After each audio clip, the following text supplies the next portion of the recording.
Hello good morning, welcome Neelakshi classes. मैं Ajay Neelakshi classes के परिवार में आपका हार्दिक स्वागत करता हूं। मेरे लाडलो, जुड़ चुके हैं हम क्लास 12th की बायोलॉजी के मिशन 95 प्लस को, इस मिशन को पूरा करने के लिए पूरी शिद्दत के साथ जद्दोजहद में लगे हुए हैं हम, और आप सबका सपोर्ट मिल रहा है हमें, और ऐसे ही सपोर्ट बनाए रखिए मेरे लाडलो।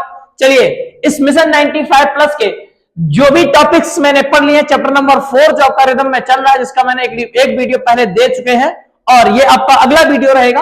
और आज का इंपॉर्टेंट लेक्चर है, इस लेक्चर को आप पढ़ेंगे। इस लेक्चर से आपको सच में मैं कहता हूं, मैं वादा करता हूं कि आज के लेक्चर से आपको एग्जाम में कम से कम 4 नंबर का एक ना एक क्वेश्चन अवश्य मिल जाएगा। चलिए तो फिर शुरू करते हैं आज के इस धमाकेदार सेशन को। फटाफट जुड़ जाइए अपने दोस्तों में, अपने भाई बहन इत्यादि में, परिवार में शेयर कर दीजिए इस वीडियो को। चलिए आइए जरा मिलते हैं क्लास में और लुत्फ लेते हैं, आज की क्लास का आनंद लेते हैं भरपूर। चलिए मेरे लाडलो, चलिए लाडलो, आज की इस क्लास का भरपूर आनंद लेते हैं। और चैप्टर नंबर आपका कौन सा चल रहा है? ये चौथा चैप्टर आपका चल रहा है। चैप्टर का नाम क्या दिया गया? वंशागत तथा विविधता के सिद्धांत। और इस चैप्टर में हम आपको मेंडल के जो नियम है 3 जो वंशागति पर आधारित है, उनमें से एक नियम के बारे में आपसे डिस्कस कर चुके हैं, जिसमें मैंने आपको लॉ ऑफ डोमिनेंस, जिसको प्रभाविता का नियम कहते हैं, उसके बारे में संपूर्ण जानकारी दे दी है। और उनके जो अपवाद होते हैं, जिसमें अपूर्ण प्रभाविता और सह प्रभाविता जैसी थ्योरी आपसे एग्जाम में बहुत पूछी जाती है, उन दोनों थ्योरी को हमने आपको पहले ही विद नोट्स के साथ दे दिया। आप जाकर एक बार यूट्यूब चैनल पर जाकर, यूट्यूब चैनल नीलाक्षी क्लासेस पे जाकर आप क्या करते हैं, आप उस वीडियो को वॉच कर लीजिए, आपको सब कुछ वहां संपूर्ण रूप से मिल जाएगा। चलिए आज की क्लास में हम आपके लिए क्या लेके आए, जरा शुरू करते हैं आज के टॉपिक को। टॉपिक आपको क्या पढ़ना है? ये मेंडल साहब का एक और नियम है, जो दूसरा नियम है, वंशागति का सेकंड नियम है बेटा, इसको आज हम लोग पढ़ने वाले हैं। और इस नियम को हम लोग क्या बोलते हैं? नियम में मैंने लिख के दिया आपका क्या? विसंयोजन का नियम। अच्छा, इस नियम को जहां विसंयोजन का नियम कहते हैं, इसके और भी अन्य नाम है, और वो नाम आपको नोट्स में मैंने मेंशन की है। चलिए जरा पहले पॉइंट को पढ़ते हैं और समझने की कोशिश करते हैं कि जो विसंयोजन का नियम है, जो मेंडल साहब ने दिया था अपनी वंशागति के अध्ययन के आधार पर, और वंशागति का अध्ययन कब से कब किया था मेरे लाडलो, तो आप याद रखना 1856 से लेकर 1863 तक, यानी बीते 7 वर्षों तक इन्होंने क्या किया था? अध्ययन किया था। इन 7 वर्षों के अध्ययन में इन्होंने वंशागति कुल 3 नियम दिए थे, जिनमें से पहला डिस्कस है, सेकंड आज हम आपके लिए लेकर आए हैं। चलिए क्या दिया? पहला पॉइंट लिखा क्या है? कह रहे यह मेंडल की वंशागति का कौन सा नियम है बेटा? द्वितीय नियम है। ये दूसरा नियम है, क्योंकि पहला नियम हमारा क्या होता है? प्रभाविता का नियम होता है। ये सेकंड नियम है। अगली बात और क्या बोली है? सेकंड पॉइंट में क्या लिखा है? यह नियम मेंडल की वंशागति के एक संकर पर आधारित है। बेटा एक और जो हम पढ़ चुके हैं पहले, जिसको हमने बोला था प्रभाविता का नियम, वो प्रभाविता का नियम भी मेंडल के एक संकर पर ही आधारित था। और दूसरा जो नियम लेके आए हैं बेटा, ये भी जो है वो किस पे आधारित है? एक संकर पर आधारित ये नियम है आपका। अगला पॉइंट हमने क्या लिखा है? नेक्स्ट पॉइंट, इस पॉइंट में क्या लिखा? कह रहे मेंडल के विसंयोजन नियम को, मेंडल के विसंयोजन नियम को पृथक्करण का नियम, बेटा ये जो दिखा ना, ये वाला पृथक्करण का नियम, या फिर मैं कह दूं क्या, युग्मकों की शुद्धता का नियम, युग्मकों की शुद्धता का नियम, इस विसंयोजन के नियम को पृथक्करण का नियम या फिर युग्मकों की शुद्धता का नियम भी कहा जाता है। ये मैंने बोला था स्टार्टिंग में ही, मैंने क्या कहा बेटा? इस विसंयोजन नियम के अन्य 2 नाम क्या क्या है? जिसमें एक हमारा है क्या? पृथक्करण का नियम, और दूसरा हमारा क्या है? युग्मकों की शुद्धता का नियम भी इसको कहा जाता है। तो मेंडल की वंशागति का कौन सा नियम? सेकंड नियम। कौन सा है? नाम क्या है इसका? विसंयोजन का नियम। अगला हमने क्या बोला? ये नियम जो है विसंयोजन का, ये किस पे आधारित है? तो आप कहेंगे सर ये आधारित है किस पे? एक संकर पर है, मोनोहाइब्रिड क्रॉस पर ये आधारित है। ठीक है। अगला पॉइंट हमने क्या लिखा? हमने कहा जो मेंडल के विसंयोजन के नियम होते हैं, जो नियम है, उनके अन्य नाम क्या क्या है? तो पहला नाम हमने क्या दिया? पृथक्करण का नियम, और दूसरा हमने क्या बोला? युग्मक की शुद्धता का नियम। जो युग्मकों की शुद्धता का नियम भी इसको कहा जाता है। चलिए जरा आगे, आप इसका स्क्रीनशॉट ले लो बेटा नोट्स बनाने के लिए। फिर चलते हैं अगले स्लाइड पर। चलो क्या लिखा है जरा समझने की कोशिश करते हैं, मजा आएगा बेटा इसको पढ़ने में। क्या होता है विसंयोजन नियम? क्या कहना चाहता है, या विसंयोजन के नियम के अनुसार क्या कहा था मेंडल साहब ने? देखो जरा, कह रहे इस नियम के अनुसार F1 पीढ़ी, F1 पीढ़ी के दोनों युग्म विकल्पी दैट इज T और T। मेरे लाडलो, मेंडल साहब ने पहले ली थी जनक पीढ़ी, जनक पीढ़ी जिसको हमने P से दर्शाया था। इसमें समयुग्मजी, समयुग्मजी दैट इज कैपिटल टी जो हमारे प्रभावी लक्षण थे, प्रभावी लक्षण।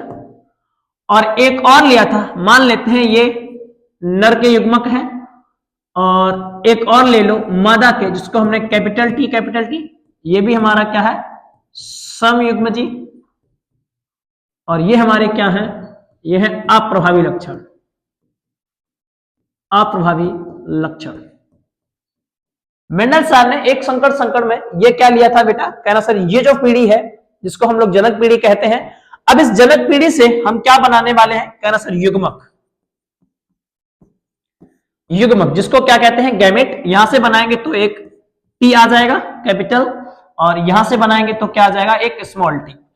फिर इन दोनों में संकर कराएंगे। जब संकर कराते हैं तो हमें क्या प्राप्त होती है बेटा, कहना सर हमें प्राप्त होती प्रथम पीढ़ी, फर्स्ट जनरेशन। F1 पीढ़ी हमें क्या होती है, प्राप्त होती है, जहां पर हमें क्या मिलते हैं स्मॉल टी, कैपिटल टी और स्मॉल टी। और इसको हम लोग क्या बोलते हैं, इसको बोलते हैं क्या लंबा या संकर लंबा पादप, संकर लंबा पादप कहते हैं, ये बोलते हैं इसको संकर लंबा पादप। आप सुनना जरा, यहां देखो बेटा ये बात बोली जा रही है कहां पर, यहां देखो जरा क्या लिखा,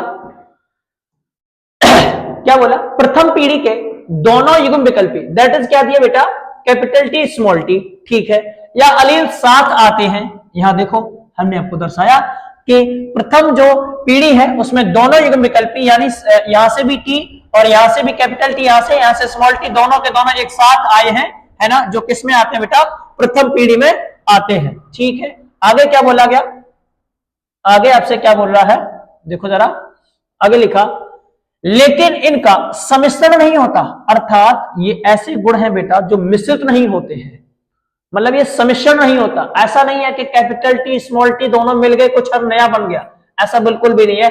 कैपिटल टी अपना प्रभाव दिखाता, स्मॉल टी अपना प्रभाव दिखाता, अर्थात दोनों के दोनों क्या होते हैं अलग अलग होते हैं। आगे क्या लिखा, F1 पीढ़ी के युग्मक निर्माण के समय दोनों युग्म विकल्पी अलग अलग, दोनों युग्म विकल्पी अलग अलग युग्मकों में स्थानांतरित हो जाते हैं। समझो, यहां समझने की कोशिश करो बेटा। क्या अब ये कह रहे कि सर जो प्रथम पीढ़ी होती है, इस प्रथम पीढ़ी के जब हम स्वपरागण करा देते हैं, स्वपरागण, तो ये प्रथम पीढ़ी हमारी जनक पीढ़ी की तरह काम करती है। तो मैंने बोला कि एक तरफ हम क्या करते हैं कैपिटल टी स्मॉल टी, ये हमारे क्या है विषम युग्म जी, विषम युग्म जी है, और एक और ले लिया कैपिटल टी स्मॉल टी, और ये भी हमारा क्या है कहना सर विषम युग्म जी। ये हमारी है मादा और ये हमारा है क्या नर, ठीक है। अब यहां से हमें क्या बनाने, कहना सर युग्मक, युग्मक बनाओ, गैमेट बना दो। और जब गैमेट बनाएंगे बेटा तो यहां से हमें क्या होगा, ये दोनों के दोनों युग्मक कैपिटल टी स्मॉल टी और कैपिटल टी स्मॉल टी, ये दोनों के दोनों युग्मक है जो कैसे हो जाएंगे अलग अलग हो जाते हैं। अर्थात प्रथम पीढ़ी में दोनों अलील एक साथ आते हैं जिसमें कैपिटल टी और स्मॉल टी दोनों के दोनों होते हैं, लेकिन इनका सम्मिश्रण नहीं होता। और प्रथम पीढ़ी के जो युग्मक हैं वो क्या करते हैं, युग्मक निर्माण के समय अलग अलग हो जाते हैं, पृथक पृथक हो जाते हैं, और इन पृथक पृथक होने के बाद फिर एक और नई पीढ़ी यानी द्वितीय पीढ़ी का क्या होता है निर्माण। तो यहां पर जो ये पृथक पृथक हो गए, जो ये अलग अलग हो गए हैं, इसी के कारण बेटा इसको कहा जाता है क्या विसंयोजन, विसंयोजन का नियम। या इसी को बोलते हैं क्या, पृथक्करण का नियम। चाहे विसर्जन का नियम, विसंयोजन का नियम कहते हैं, चाहे पृथक्करण का नियम कहते हैं, या फिर इसका एक और नाम है बेटा क्या, दूसरा एक और नाम है क्या, युग्मकों की शुद्धता का नियम।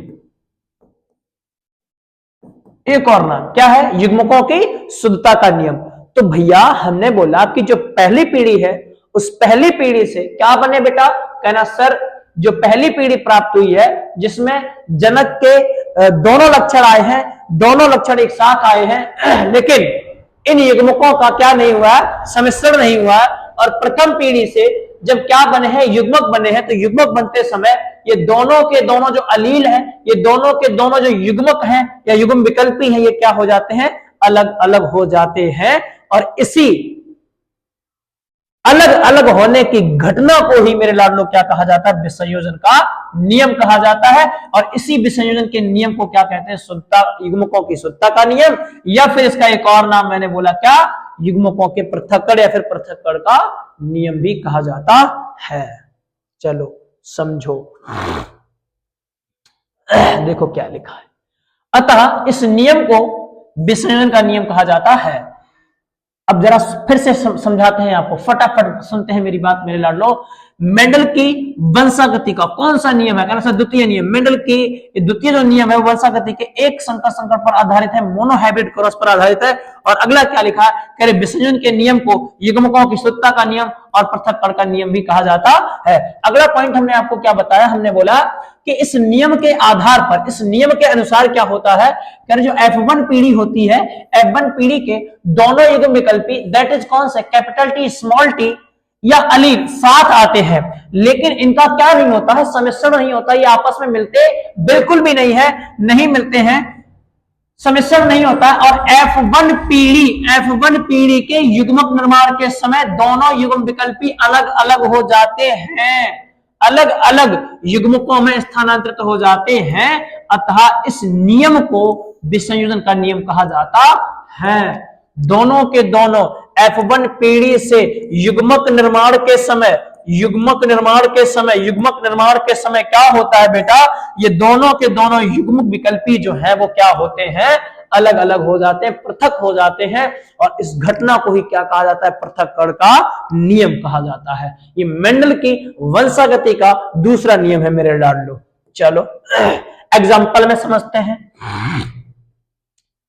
समयुग्मजी जिसमें लंबे पौधे, बौने मटर के पौधे, यानी ये भी समयुग्मजी है जहां बौने मटर के पौधे यानी स्मॉल टी के मध्य संकर करवाने पर F1 पीढ़ी के दोनों जनकों के युग्मक प्राप्त होते हैं, जिन्हें क्या कहा जाता है, कैपिटल टी स्मॉल टी के रूप में दर्शा देते हैं। यहां तक की बात समझ में आई। फिर इसके आगे क्या लिखा, लेकिन F1 पीढ़ी में दोनों युग्म विकल्पी का सम्मिश्रण नहीं होता है। लेकिन जो F1 पीढ़ी आई, इस F1 पीढ़ी में दोनों युग्म विकल्पियों का क्या नहीं होता बेटा, सम्मिश्रण बिल्कुल भी नहीं होता, अलग अलग रहते हैं, ठीक है। अपितु लेकिन F2 पीढ़ी के लिए युग्मक निर्माण के समय दोनों युग्म विकल्पी पृथक या फिर विसंयोजित हो जाते हैं। हमने बोला ना कि जैसे ही दूसरी पीढ़ी आएगी बेटा, दूसरी पीढ़ी निर्माण में आएगी तो युग्मक बनेंगे। युग्मक किसके बनेंगे, जो प्रथम पीढ़ी है वो युग्मक निर्माण का काम करेगी। तो जब निर्माण हो रहा होगा तो उस समय दोनों युग्म विकल्पी क्या होते हैं, पृथक हो जाते हैं, विसंयोजित हो जाते हैं, अलग अलग हो जाते हैं, ठीक है। इस तरह शुद्ध युग्मक प्राप्त होते हैं।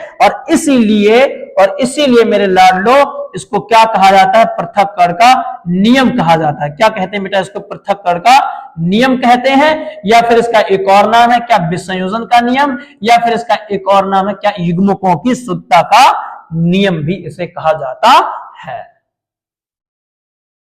अगर आपको ये टॉपिक सच में समझ आया मेरे लाडलो, एक बार आपका कमेंट अवश्य हमें चाहिए। मुझे मोटिवेट करने के लिए आपका कमेंट हमारे लिए अत्यंत आवश्यक है।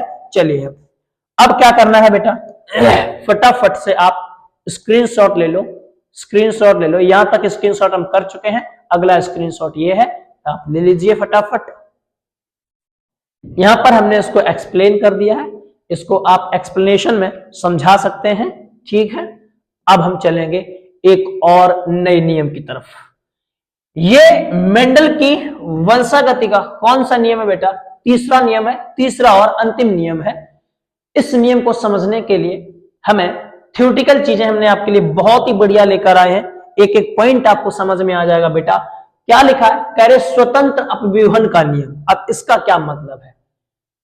इंडिपेंडेंस असॉर्टमेंट और का नियम जो है, इसमें क्या समझने में आएगा बेटा? देखो जरा, कह रहे पहला पॉइंट हमने आपके लिए लिखा मेंडल की वंशागति का तीसरा नियम। पहला कौन सा था? प्रभाविता का नियम। दूसरा कौन सा था? विसर्जन का नियम। दोनों के दोनों किस पे आधारित है? एक संकर संकड़ पर आधारित है। अब हम कौन सा पढ़ने जा रहे हैं? तीसरा नियम पढ़ने जा रहे हैं। तीसरा नियम जो है वो किस पे आधारित है बेटा? तो आप कहना सर ये तीसरा नियम जो है वो आधारित है किस पे? द्विसंकर संकरण पर। अब देखना जरा, क्या मेंडल की वंशागति का तीसरा नियम क्या कहलाता है? स्वतंत्र अपव्यूहन का नियम, लॉ ऑफ इंडिपेंडेंस असॉर्टमेंट कहते हैं। अर्थात ये मेंडल का कौन सा नियम है? मेंडल की वंशागति का तीसरा नियम है कौन सा? स्वतंत्र अपव्यूहन का नियम।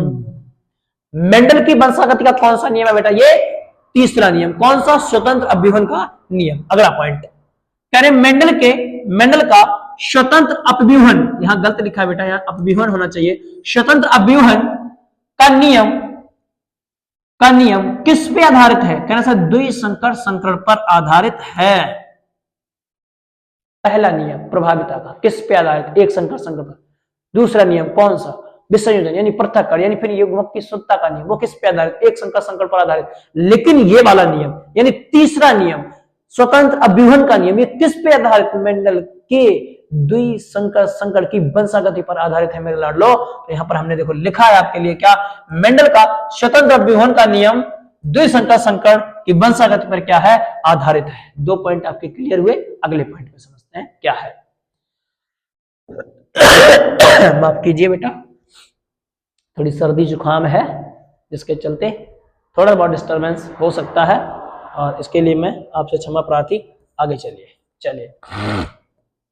क्या लिखा बेटा? कह रहे कि जब दो जोड़ी युग्मक विकल्पी, टू पेयर्स ऑफ एलील, जब दो जोड़ी युग्म विकल्पी, अभी समझाते हैं, दो जोड़ी युग्म विकल्पी या दो लक्षणों के बीच संकरण करवाया जाता है तो एक लक्षण की वंशागति दूसरे लक्षण की वंशागति को प्रभावित नहीं करती है।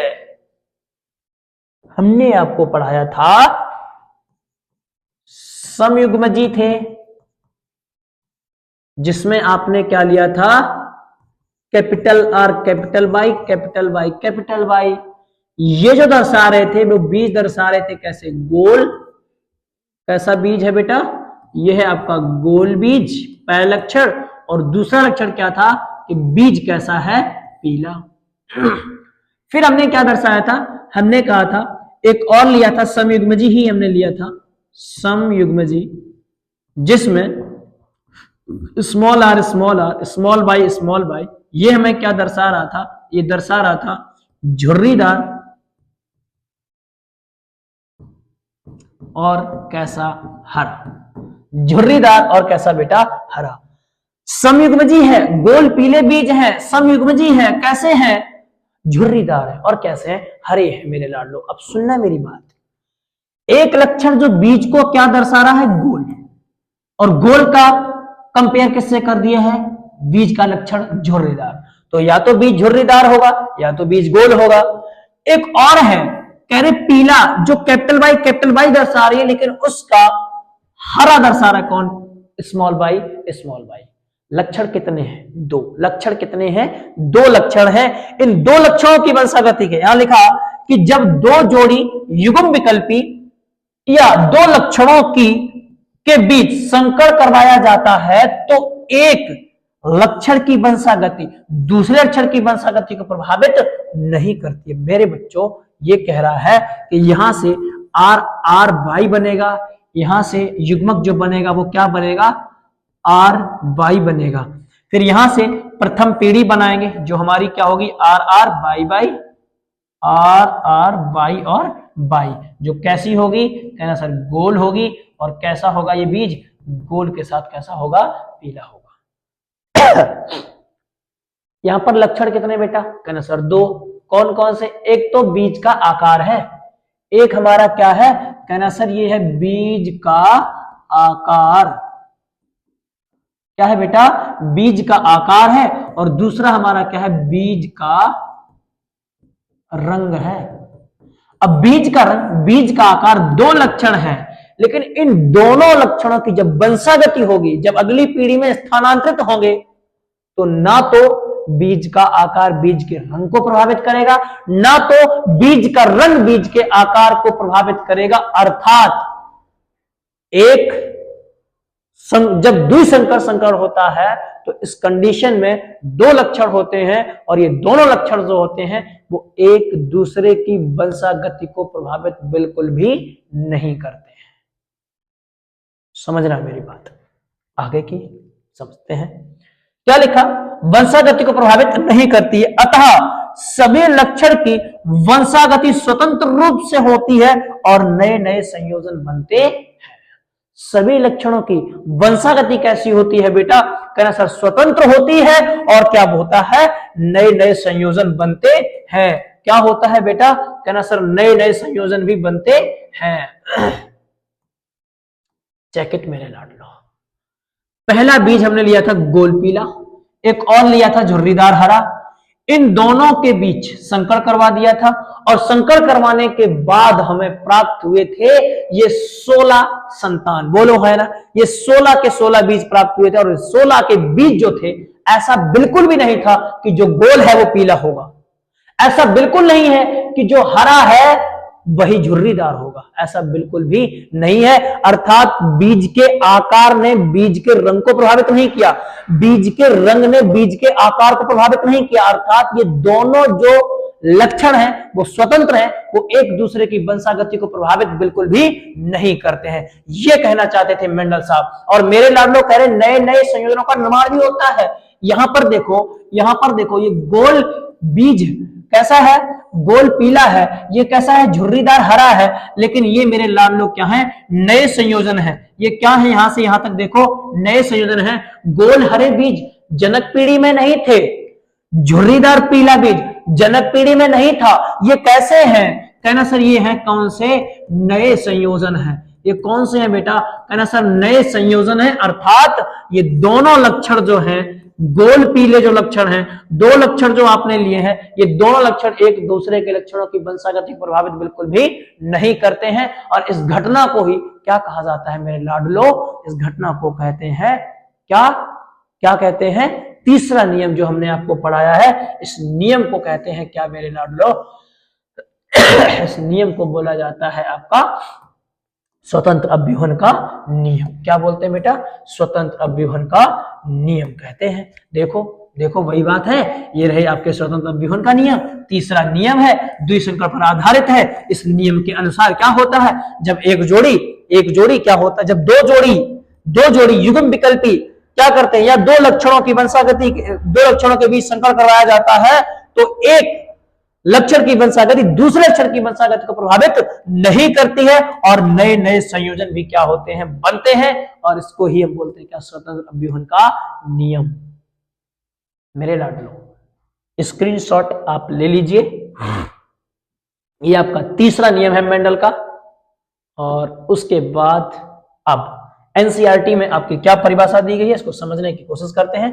कह रहे कि जब किसी संकर में लक्षणों के दो जोड़े लिए जाते हैं, तो किसी एक जोड़े का लक्षण संयोजन दूसरे जोड़े से स्वतंत्र होता है, तो इसे स्वतंत्र अभ्यूहन का नियम कहते हैं, अर्थात वो एक दूसरे को प्रभावित नहीं करते हैं। यह है आपकी एनसीईआरटी की परिभाषा। यहां पर आपके मेंडल के जो दो संकर के नियम है, वो दोनों के दोनों आपके क्या हो गए, पूर्ण हो गए। अब जो बात करने वाले हैं कि आखिर इन दोनों टॉपिक्स के सापेक्ष में आपसे क्या क्वेश्चन करने वाला है मेरे लाडलो, तो मैं आपके लिए लेकर आया हूं क्या, ये दो धमाकेदार क्वेश्चन जो आपसे एग्जाम में पूछे जाते हैं। मोस्ट प्रोबेबल है, मोस्ट इंपॉर्टेंट क्वेश्चन है। आपको इस 2026 के फरवरी में होने वाले एग्जाम के बायोलॉजी में आपको ये छपा मिलेगा क्वेश्चन मेरे लाडलो। 100% गारंटी है। इस प्रकार से जो क्वेश्चन आपके पूछे जाते हैं, जो साधारणतः हमेशा पूछे गए हैं, जो क्वेश्चन आपके आगे ही आएंगे मेरे लाडलो। तो पहला क्वेश्चन क्या दिया गया है, कह रहा क्या, मेंडल के एक संकर पर आधारित वंशागति के नियम कौन कौन से हैं। तो दो नियम है बेटा। कौन कौन से नियम है, पहला हमारा क्या था, प्रभाविता का नियम, और दूसरा नियम ने क्या पढ़ाया था, विसंयोजन का नियम यानी पृथक्करण का नियम, यानी उसको एक और नाम दिया था युग्मकों की शुद्धता का नियम। और अगला जो सेकंड टॉपिक हमने पढ़ा, इस सेकंड टॉपिक से क्वेश्चन आपसे क्या पूछ सकता है, लिखा क्या है, मेंडल के द्विसंकर संकरण यानी डाइहाइब्रिड क्रॉस का वर्णन कीजिए। मेरे लाडलो, इसके लास्ट वाले वीडियो में मैंने आपको द्विसंकर क्रॉस पूरा पढ़ाया है, आप जाकर उसको वॉच कर लेना, आपको समझ में आ जाएगा। तो क्या बोला, मेंडल के द्विसंकर संकरण को क्या करना है, वर्णन करना, और इस प्रयोग से प्रतिपादित नियम की व्याख्या कीजिए। अब ये द्विसंकर संकरण पर कौन आधारित है, तीसरा नियम कौन सा, जो अभी हमने आपको पढ़ाया है, जिसका नाम क्या है मेरे लाडलो, इसका नाम है क्या, स्वतंत्र अपव्यूहन का नियम, इंडिपेंडेंस असॉर्टमेंट का नियम। और ये नियम जो है वो किस पे आधारित है, मेंडल के द्विसंकर क्रॉस पर आधारित है। बोलो हाँ या ना मेरे लाडलो। आज का सेशन अगर आपको सच में पसंद आया है तो कृपया करके अपना फीडबैक हमें अवश्य दें, और जुड़े रहें ऐसे ही ताजा तरे वीआईपी बढ़िया बढ़िया वीडियो के साथ। हम आपको हमेशा तरोताजा करते रहेंगे, और इस मिशन 95+ को 100% हम पूर्ण करने वाले हैं। इस बीते दिसंबर और जनवरी में लगातार धमाकेदार वीडियो आपके लिए आती रहेंगी, और ऐसे सारे टॉपिक जो आपके लिए बहुत ज्यादा इंपॉर्टेंट है इस एग्जाम को लेकर, वो सारे के सारे टॉपिक हम आपको देते रहेंगे। शर्त क्या है मेरे लाडलो, मैंने बोला ये आपका चौथा चैप्टर है, चौथे और पांचवें चैप्टर में थोड़ा सा हमें वक्त दे दीजिए, उसके बाद एक एक वीडियो बनेगा, एक एक चैप्टर का एक एक वीडियो बनेगा, और पूरा का पूरा सिलेबस आपको हम खल्लास करके दे देंगे। चलिए, ख्याल रखेंगे अपना, मस्त रहेंगे मेरे लाडो। तब तक के लिए हम फिर मिलते हैं एक और नई वीडियो में, एक और नई धमाकेदार वीडियो में। तब तक के लिए अपना ख्याल रखिए, मस्त रहिए, खुश रहिए, अपने परिवार का और खुद का ख्याल रखिए। जय हिंद, जय भारत मेरे लाडो।